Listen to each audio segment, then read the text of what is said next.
নীলফামারীতে হামের উপসর্গ নিয়ে একের পর এক শিশু হাসপাতালে ভর্তি হওয়ায় অভিভাবকদের মধ্যে তীব্র উদ্বেগ ছড়িয়ে পড়েছে। জ্বর, কাশি ও শরীরের র্যাশ নিয়ে অসুস্থ হয়ে পড়া ৬টি শিশুকে বর্তমানে নীলফামারী জেনারেল হাসপাতালের আইসোলেশন বিভাগে রেখে বিশেষ পর্যবেক্ষণে চিকিৎসা দেওয়া হচ্ছে। আজ বৃহস্পতিবার দুপুরে হাসপাতালের আবাসিক মেডিকেল অফিসার ডাক্তার দেবাশিস সরকার বিষয়টি নিশ্চিত করেছেন। হাসপাতাল সূত্রে জানা গেছে, গত ২ দিনে এসব শিশু হামের উপসর্গ নিয়ে হাসপাতালে আসে। সংক্রমণের ঝুঁকি এড়াতে তাদের সাধারণ ওয়ার্ড থেকে আলাদা করে আইসোলেশন বিভাগে রাখা হয়েছে।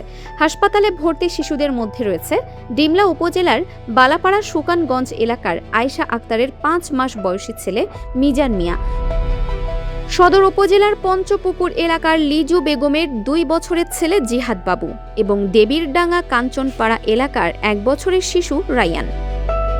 এছাড়াও বাবলি আক্তারের ২ বছরের ছেলে আব্দুল জোবায়ের, ২.৫ বছরের মাইশা এবং ২ বছরের সম্রাট ইসলাম বর্তমানে চিকিৎসাধীন রয়েছে। ভর্তি হওয়া শিশুদের মধ্যে সদর উপজেলা থেকে ৪ জন এবং ডিমলা ও ডোমার উপজেলা থেকে ১ জন করে শিশু রয়েছে। চিকিৎসকরা জানিয়েছেন, শিশুদের শরীর থেকে ইতোমধ্যে নমুনা সংগ্রহ করা হয়েছে এবং নিশ্চিত হওয়ার জন্য পরীক্ষার উদ্দেশ্যে তা ঢাকায় পাঠানো হয়েছে। বর্তমানে শিশুদের শারীরিক অবস্থা স্থিতিশীল রয়েছে এবং হাসপাতাল কর্তৃপক্ষ পরিস্থিতি নিবিড়ভাবে পর্যবেক্ষণ করছে। Dinajpur TV, multimedia desk.